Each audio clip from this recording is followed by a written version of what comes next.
আসলে ফ্যামিলি কার্ডটা হচ্ছে আমাদের সুবিধাবঞ্চিত নারী, এরা হচ্ছে অগ্রাধিকার পাবে। তারপরে যে অন্যান্য নারীরা তারাও সহযোগিতা পায়। আমাদের বাংলাদেশের কিন্তু অর্ধেক, আমরা বলতে পারি অর্ধেকের বেশিও হতে পারে, নারী সদস্য বেশি। আমাদের জনগণের কিন্তু বিশাল একটা অংশ নারী। আর নারীরা কিন্তু ম্যাক্সিমাম টাইমে আমাদের সংসার পরিচালনা করে, তারা কিন্তু বাইরে গিয়ে উপার্জন করে না। অনেক নারীরাই আছে উপার্জন করে, কিন্তু অনেকটা মানে অংশ কিন্তু তারা বাড়িতেই থাকেন। তো আমি মনে করি যে এই নারীদের কিন্তু একটা স্বপ্ন থাকে সংসার নিয়ে বা নিয়ে, সব কিছু নিয়ে কিন্তু তাদের একটা চিন্তাভাবনা স্বপ্ন থাকে। তাই সেই স্বপ্নগুলো বাস্তবায়ন করার জন্যই কিন্তু জনাব তারেক রহমান এই উদ্যোগটি নিয়েছেন যে ফ্যামিলি কার্ড, এবং এই ফ্যামিলি কার্ডের মাধ্যমে তারা কিন্তু একটা ভাতা হিসেবে কিছু আর্থিক সহযোগিতা পাচ্ছে, কিংবা হতে পারে চাল ডাল, এই সমস্ত অনেক কিছুই তারা পাবে এই সুবিধা থেকে। তো আমি মনে করি যে এটা নারীদের জন্য একটা একটা দারুণ সুযোগ। আর যেহেতু আরও কিছু তিনি অঙ্গীকার দিয়েছেন, নারীদেরকে সুন্দরভাবে অধিকার দেওয়ার কথা বলেছেন, আমি মনে করি সেটা বাস্তবায়ন করবেন তিনি। আপনার কি মনে হয় আগামী 12 তারিখে কি হতে পারে নির্বাচনে? বিএনপি ক্ষমতায় কতটুকু আসতে পারে? আমি আশাবাদী যে নারীরা, বিশেষ করে নারীরা, যেখানে আমরা দেখেছি যে অন্যান্য দলে কিন্তু তারা ওই সম্মানটা পাচ্ছে না, কিন্তু তারেক রহমান কিন্তু তাদেরকে সম্মান দিচ্ছেন। এবং আমাদের গোটা খুলনা শহরের মানুষ কিন্তু এটা নিয়ে খুবই আশাবাদী যে বিশেষ করে আমাদের তো এটা শ্রমিক এরিয়া, তো শ্রমিক এরিয়ার মানুষজন কিন্তু চেয়ে আছে একটা সম্ভাবনার দিকে, যে এই সম্ভাবনাতে আমরা যেন আবার নতুন করে আমাদের এই মিল কারখানাগুলো খুলে দেওয়া হয় এবং আমাদের নারীদের জন্য কর্মসংস্থান তৈরি হয়। এখানে বিশাল একটা অঙ্গ, যেখানে খুলনা শহর কিন্তু এখন ডুবে আছে। তো এইখান থেকে উঠে আসার জন্য অবশ্যই তারেক রহমানকে দরকার।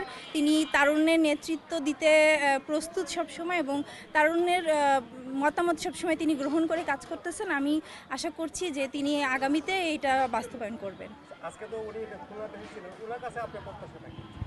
আমার প্রত্যাশা হচ্ছে যে সত্যি কথা যেটা, আমরা প্রচুর অবহেলিত। হ্যাঁ, আমরা বহু বছর ধরে আমরা কিন্তু পিছিয়ে আছি। আমাদের খুলনার মানুষজন কিন্তু খুলনার বাইরে গিয়ে কর্মসংস্থানে যুক্ত হচ্ছে, এবং আমাদের কিন্তু অনেক কিছুর উন্নয়ন হচ্ছে না, হলেও হয়তো বা সেই জিনিসটা নষ্ট হয়ে যাচ্ছে।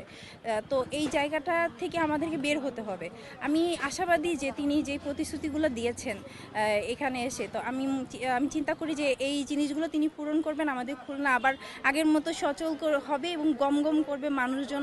এখানে অনেক অন্যান্য শহর থেকে মানুষজন এখানে আসবে এবং নতুন করে শুরু করবে আবার। আচ্ছা, যখন আপনি এই ফ্যামিলি কার্ডের মডেলের অফারটি পান তখন অনুভূতি আসলে কেমন ছিল?